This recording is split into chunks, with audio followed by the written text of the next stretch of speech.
Liverpool are going to Wembley. They are going to be playing the likes of Chelsea in another domestic cup final. Um, First of all, I'd like to congratulate the entire team, the stakeholders attached with the team, and a massive credit has to go to the likes of Jurgen Klopp. This was supposed to be our transitional season, but given the fact that we've had new players come in the summer, we've had quite a few players off the radar as well because of the injuries. But we've done fairly well, right? And we've seen that we are really resilient. We can bounce back from any situation given to us. And a testament to that is the way we've been performing after Mohamed Salah went to AFCON, and I know he's been injured as of late, but in our last 3, 4 performances, we have shown the resilience this team can come up with. The manager has instilled a certain philosophy, and the system is really working well within the club. And I fairly give it to tons of factors which can be brought in right now. The camaraderie, the way the manager and the players are syncing up together, the way we feel unified as a unit, the feeling of togetherness which is within each and every player right now. It's just amazing to watch the way the team is doing, right? And before each and every fixture, I do not prefer giving a preview because it's just a situation which can bounce anywhere, right? We face teams like Fulham, Brentford, etc., etc., which have some stride in them, even though they don't like dominating the ball too much, but they have certain transitional plays which turn out to be deadly. Um, that's what the state of play was in this game as well, right? We saw Liverpool dominate the ball for a lot of time till the 70th minute mark. We had the control in the game, the control in the middle of the park. Um, there were so many X factors in this game specifically. The way Gravenberg was working off the ball, his movements, right? The way he was intercepting the opposition players, especially giving a tough fight to the likes of Paulinho, right? Dispossessing him on tons of occasions, right? And the way his overloading was helping us on the right side. We were creating more on the right, which was a good thing, right? Because I was really happy to see Harvey Elliott, Connor Bradley overlapping him, Gakpo, the number 10, stepping off a bit, getting a little deeper to allow Connor Bradley and Harvey Elliott get into a rhythmic play, creating a triangle to get past the opposition. Even though this game did not really have a lot of chances, but we had plenty of half chances. And I think Luis Diaz played a really good attacking role. He was getting on the ball a lot. He was trying to get inward, pass the ball to the right flank, and from there on, we were trying to cross a lot, create a lot many opportunities. And even though Darwin did not score anything, but that guy literally, I think he played one of his good games. I wouldn't call it his best game. I think the last game that he played, he really stepped up. But even in this game, like a couple of half chances, a couple of opportunities he had where he made that 180 turn and then he took that shot, holding on to his composure. The shot just hushed past the white post, but yeah, man. I mean, hard luck there, but then still, I think Darwin had a decent game. He was making those runs. He was linking up really well. What really impressed me with the team within the system was the link up. It was really smooth in this game. I think, especially in the first half, I think the way we were dominating the midfield, the way we were dominating the possession, I could see our players were enjoying the way they were playing football. It's just that the Fulham centre halves, Diop again, what a massive figure, right? And even I forgot his name, man. What is the name of the other guy? Tosin, man. I think literally Tosin pocketed Darwin. Literally, I think Tosin intercepted, blocked every opportunity Darwin had on the ball in the first half. I think he played a massive game as well. We have to give it to him, right? The centre halves were astute. They were really resilient. I could see that Fulham, as usual, Marco Silva's Fulham like maintaining a good shape. They like being organized, and they wanted Liverpool to be on the ball because they knew they're going to bounce back on transitional plays. And if you look at the max XG, it wasn't much, but Fulham edged past Liverpool slightly when it came to chance creation, right? Um, One of those games where I felt it could have actually gone either way. Fulham had good, decent opportunities in the second half. I think they had a bigger chance creation than Liverpool did in those phases, even though they did not dominate the game. But there was a sudden moment of fear, right? We were literally on the edge, when the 70th minute hit. I don't know what really happened to Fulham. The energy came in, especially given the fact that the substitutions were made, which really worked for them in a way because thanks to the likes of Harry Wilson, he stepped up massively. The way he was spearing past our defense and literally that goal that hit Diop's knee, right? The ball that hit Diop's knee, that's how it ricocheted off him and then it went past Kelleher, right? That was a magnificent link up. It was really good. And it was a tough one to defend. I would give into that. Obviously Kwanzaa was there, but you need to be talking about what really happened in this game, right? I think Kwanzaa and Virgil van Dijk on so many occasions, Fulham were using direct long balls, right, to get past our defense.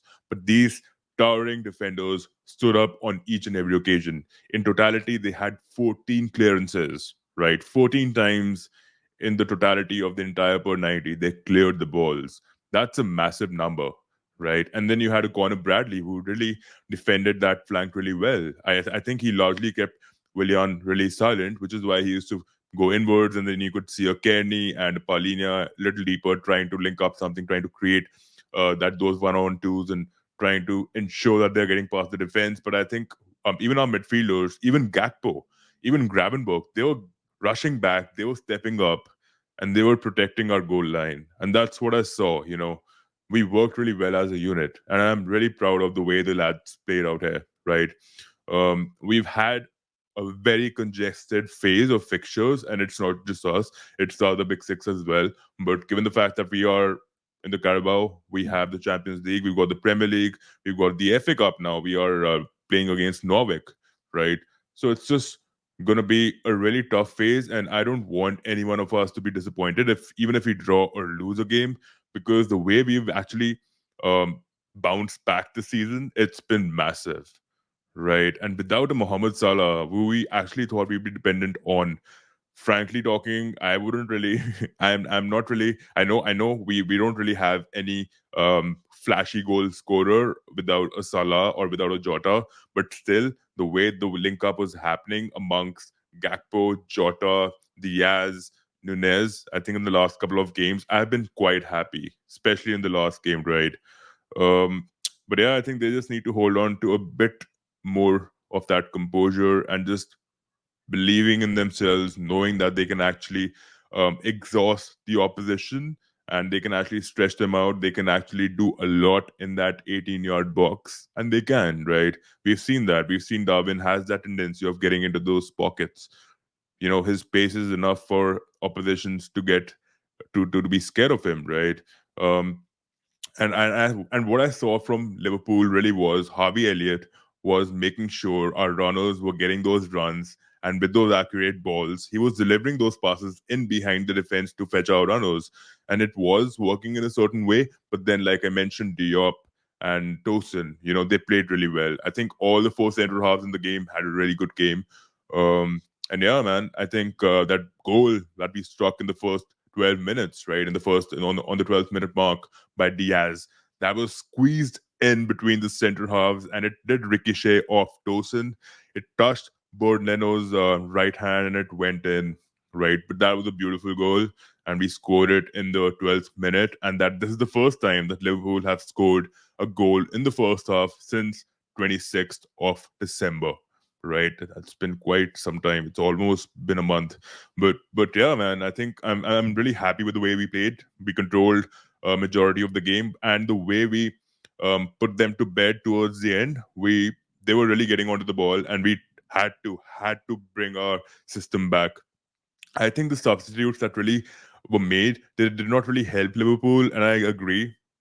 And even if Klopp was given another opportunity of going back in the past and undoing what he did, I don't think he would do that, because we need to actually manage the squad really well. And I think even though the substitutes weren't as lucrative as what the starting 11 was, Klopp has done a massive job of ensuring that Darwin and McAllister were brought off and they were rested for the next game. I think they're going to be the ones who are going to be starting the next game as well, right? Like we're literally squeezing every last drop of that fucking sweat from those skins right there. And it's just how it is, right? The thing which I'm really impressed with to end this podcast on a good note, I think Connor Bradley, man, and the other academic products as well were stepping up massively, right? Even Consa for that matter. I think these young lads are playing so vigorously. They are showing their talent, right?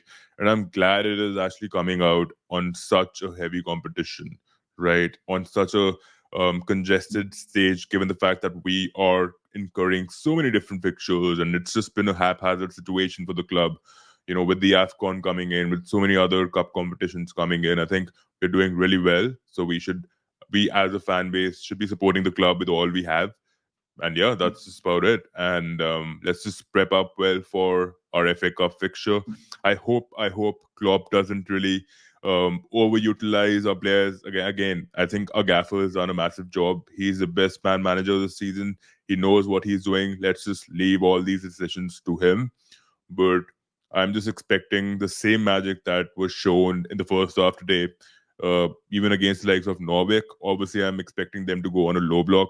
Uh, but yeah, man, again, kudos to Marco Silva. I think Fulham really showed a brave performance for sure. I think Raul Jimenez with his hold up and dispersing his wingers, letting them get inward and getting into the box. I think that was really crucial. Even though Bobby Reed, Cordova Reed was um, silent in the first half, I think the substitution which was made was rightly made. I think Harry Wilson had to come in for him.